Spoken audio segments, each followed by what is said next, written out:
Olá! Hoje vamos fazer uma análise profunda da história de um nome icônico no mundo dos charutos, Dannemann. A base da nossa conversa é o livro História dos Charutos Dannemann, de Ubaldo Marques Porto Filho.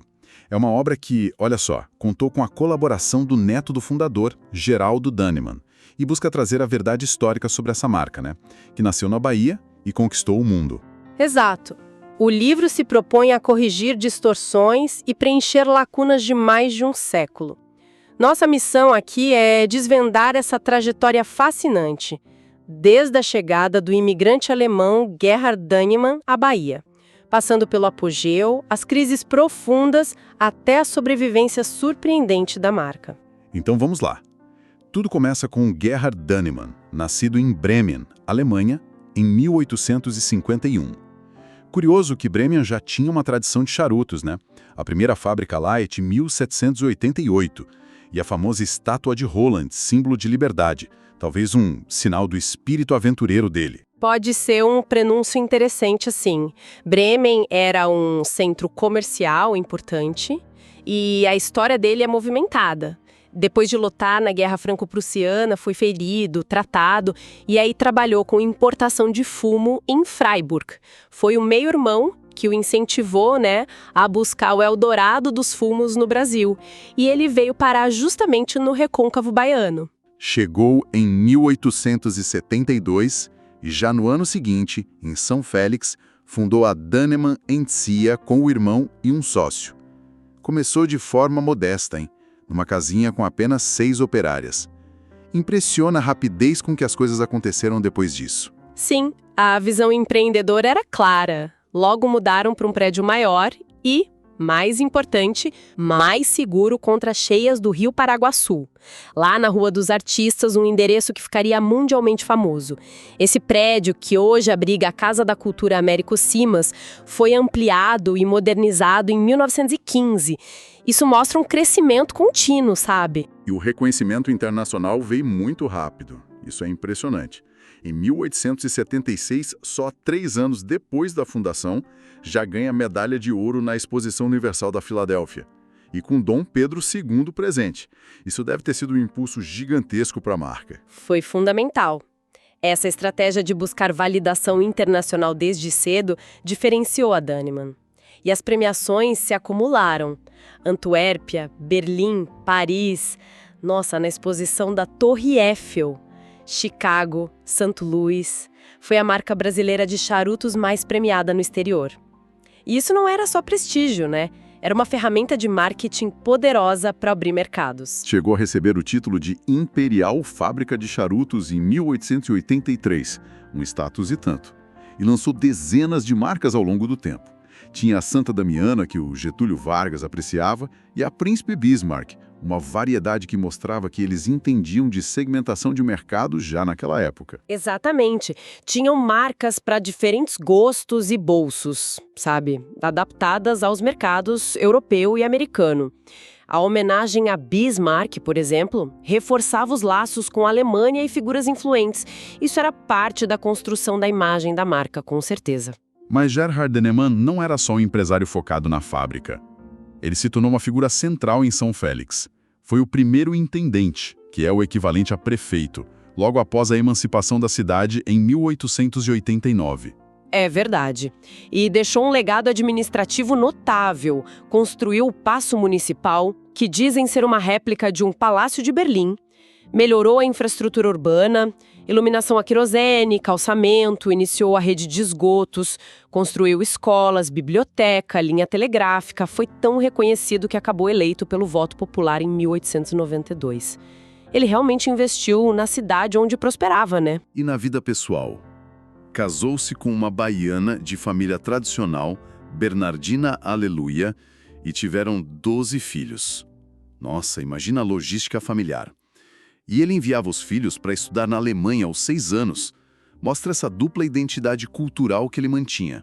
Uma vida entre 2 mundos. Sem dúvida. Ele era um articulador social também. Fundou o Clube Alemão em São Félix, O Clube Internacional.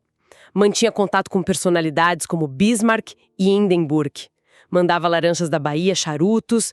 Tem aquela história saborosa do almirante von Spee identificando o charuto Dannemann no trem só pelo aroma, mesmo sem o anel. Ele transitava bem entre a elite local e as conexões europeias. Importante, tornou-se cidadão brasileiro pela Constituição de 1891, automaticamente. Em 1907, ele decide passar o comando no Brasil para o filho mais velho, Geraldo Dannemann Jr., e volta para a Alemanha. Qual era o objetivo principal dessa mudança? Era expandir a presença na Europa. Ele abriu escritórios da Dannemann & Cia, em Hamburgo e Bremen. A ideia era controlar a importação e distribuição dos próprios produtos lá na ponta. E não parou por aí, viu? Investiu em outros setores, como uma fábrica de cimento e projetos imobiliários em Freiburg, mostrando uma diversificação de negócios interessante. E então veio a Primeira Guerra Mundial. Ele estava na Alemanha e tomou uma atitude assim notável. Montou um hospital com recursos próprios para tratar feridos de guerra, o Lazarett Dannemann Scherer, um gesto humanitário impressionante, talvez ligado à própria experiência dele de ter sido ferido décadas antes. É bem provável. Foi um ato de filantropia significativo, com 100 leitos à disposição da Cruz Vermelha. Mas a guerra e a crise econômica alemã que veio depois, minaram esses negócios europeus dele. Ele retornou ao Brasil em 1919, foi recebido com festa em São Félix, mas logo adoeceu. Foi diagnosticado com câncer na Suíça em 1920, fez o testamento lá se identificando como cidadão brasileiro e faleceu em Hamburgo em 1921. Foi sepultado no Rio de Janeiro, no mausoléu da família. O filho, Geraldo Júnior, ficou no comando aqui durante um período complicado, com a guerra afetando as exportações. Após a morte do pai, ele se afastou e a família tomou uma decisão crucial: vender o controle acionário. E aqui temos uma virada importante em 1922. A Dannemann & Cia se transforma na Companhia de Charutos Dannemann. Vira uma sociedade anônima, uma SA. Isso significa que o capital foi aberto e o controle vendido. Quem assumiu foi um grupo poderoso do Rio, a Hermes Stoltz & Cia, que, olha só, já era dona de outra fábrica alemã em São Félix, a Stender & Cia. Essa foi incorporada, consolidando ainda mais a posição da Dannemann. O filho advogado, Eduardo, conduziu essa negociação. Esse período sob a Hermes Stoltz parece ter sido o auge em termos de tamanho, certo? O livro fala em 3.500 empregados em 1923, no cinquentenário, chegando a 4.000 depois. Fábricas em São Félix, Muritiba, Maragogipe. Mais um salão de charuteiras em Nagé. Diziam ser o maior complexo de charutos artesanais do mundo. A visita de Getúlio Vargas, em 1933, também sinaliza esse prestígio todo. A incorporação da Stender eliminou uma concorrente local importante e fortaleceu a estrutura. A empresa estava no topo, realmente. Mas essa grandeza estava prestes a ser abalada, muito abalada. A Segunda Guerra Mundial. O Brasil entra na guerra contra o Eixo em 1942. Como isso afetou a Dannemann, que apesar de se dizer 100% brasileira, tinha essa origem e controle ligados à Alemanha? Foi devastador, para dizer o mínimo. A empresa entrou numa lista negra dos Estados Unidos, o que dificultava enormemente as exportações. Mas o pior veio com o torpedeamento de navios brasileiros pelo submarino alemão U-507, bem ali na costa da Bahia, em agosto de 1942. Isso gerou uma revolta popular imensa. Compreensível, né? E essa revolta se voltou contra símbolos alemães na Bahia, imagino. Félix foi saqueado. Em Salvador, a loja e o escritório da Dannemann foram destruídos. Os trabalhadores brasileiros se recusaram a continuar sob chefia alemã. A produção parou. A situação ficou insustentável. O resultado foi a intervenção do governo na empresa. Primeiro estadual, depois federal, de 42 a 45. O livro aponta que essa intervenção não foi benéfica. Pelo contrário, né? Pelo contrário mesmo. Os interventores nomeados foram acusados depois de má gestão, de dilapidação do patrimônio. Quando a empresa foi devolvida aos acionistas brasileiros em 1945, já com o nome de Companhia Brasileira de Charutos Daniman, a CBCD ela estava financeiramente muito fragilizada. O pós-guerra, então, foi o começo do fim. Crise financeira, fechamento das filiais e o golpe final. A fábrica principal em São Félix fecha as portas em dezembro de 1948. Depois de 75 anos de atividade ininterrupta. Que reviravolta na história. Nesse momento de crise aguda, surge uma figura interessante. O neto do fundador, Geraldo Daniman, o neto, ele era economista, atuou como assessor dos bancos credores e propôs medidas drásticas, sabe? Entregar uma das fábricas, a de Maragogipe, aos empregados como pagamento de dívidas, o que foi feito, e eles depois venderam para a Suerdiec. E a outra proposta era vender a empresa inteira por apenas $1 para um grupo holandês que assumiria todas as dívidas. Era uma tentativa de salvar algo, de evitar o pior. Mas os acionistas não aceitaram a oferta de $1. Preferiram buscar um novo empréstimo gigante do Banco do Brasil, que, pelo que o livro indica, saiu mais por pressão política do que por análise de viabilidade econômica. Isso só adiou o inevitável, como o próprio Geraldo Neto previu. Exatamente. A produção foi reativada brevemente em 1951, mas a empresa não tinha mais fôlego financeiro, não tinha como se recuperar. A falência foi decretada em 1955 e o leilão de todo o patrimônio, incluindo as mais de 100 marcas, em 1961. Foi um fim simbólico e melancólico. Aconteceu no Paço Municipal construído pelo fundador e as marcas acabaram nas mãos da Dancoin, uma empresa ligada à concorrente Suerdiec. É interessante notar como a ascensão da Suerdiec parece coincidir com a queda da Daniman. Talvez aqui já possamos refletir sobre aqueles fatores mais amplos que afetaram toda a indústria de charutos da Bahia, que viu suas gigantes minguarem ao longo do século XX. Sem dúvida. A Segunda Guerra foi um divisor de águas para empresas de capital alemão, ou percebido como alemão, como a Daniman e a Stender. Isso acabou beneficiando indiretamente a Suerdiec, que tinha origem suíça. Mas não foi só isso. Outros fatores gerais, como mudanças no mercado consumidor global, a concorrência forte de outros países produtores, como Cuba, questões trabalhistas, custo de produção aqui no Brasil e talvez a própria gestão das empresas familiares ao longo das gerações. Tudo isso contribuiu para o declínio.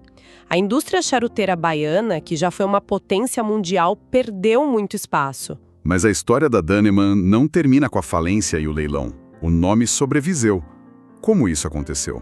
Parece quase um milagre. Foi um processo bem complexo e, assim, bastante confuso juridicamente. A Suerdiec, através da Dancoin, começou a usar as marcas da Daniman, que arrematou no leilão. Ao mesmo tempo, na Europa, outras fábricas já produziam sob licença ou acordos antigos com a estrutura alemã da Daniman. A principal era a suíça Burgersoni. E aí começou o que ficou conhecido como a Guerra dos Charutos. Guerra dos Charutos. Explica isso melhor. Como assim? Basicamente, o grupo suíço Burgersoni foi muito esperto. Eles reativaram a antiga estrutura jurídica da CBCD no Brasil, que estava inativa, mas ainda existia legalmente. Isso levou a uma batalha legal que durou décadas contra o grupo que detinha a Dancoin, que era a Suerdiec, e depois o grupo Melita. A briga era pelo direito de usar as marcas da Daniman no Brasil. Foram inúmeros processos judiciais, liminares, uma confusão.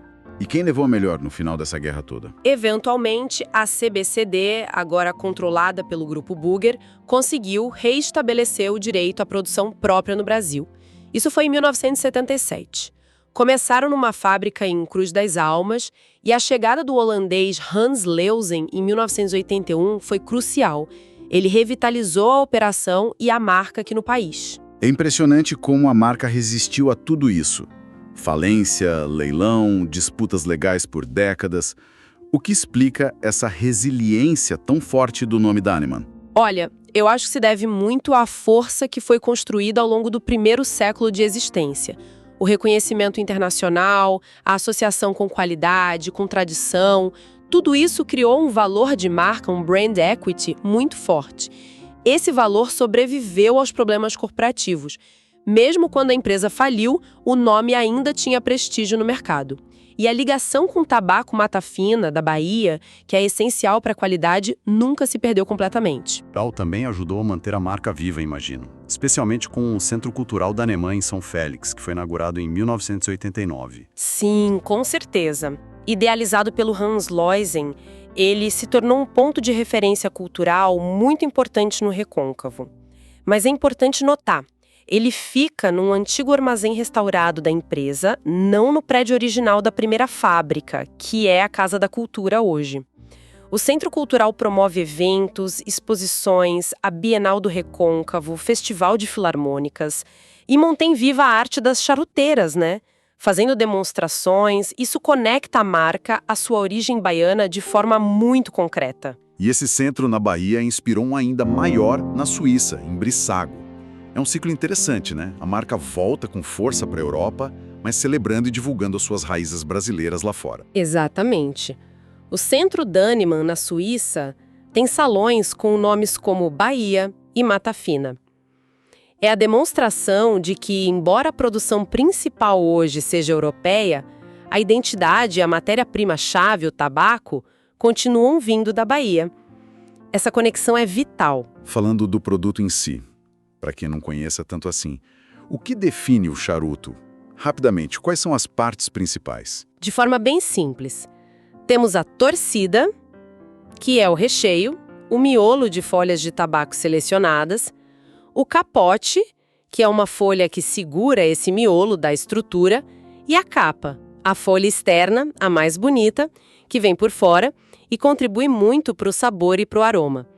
E o tabaco Mata Fina da Bahia é fundamental, especialmente para o miolo e para o capote dos Danemann. É o coração do charuto. E as caixas eram verdadeiras obras de arte, né? Pelo que o livro descreve com rótulos coloridos, gravações. Sim. As caixas de cedro, muitas vezes, o cedro vinha de Santa Catarina, eram ricamente decoradas. Usavam litografias, que são os rótulos impressos, muitos desenhados na Europa, impressos na Alemanha, na época de ouro. E às vezes tinham pirogravuras, que são aquelas gravações feitas a fogo na madeira. Era parte da experiência, do luxo associado à marca. Um capricho. Para a gente ir finalizando, o autor do livro ressalta a dificuldade que foi resgatar toda essa história. Muitos documentos se perderam por causa das enchentes do Rio Paraguaçu, por descaso.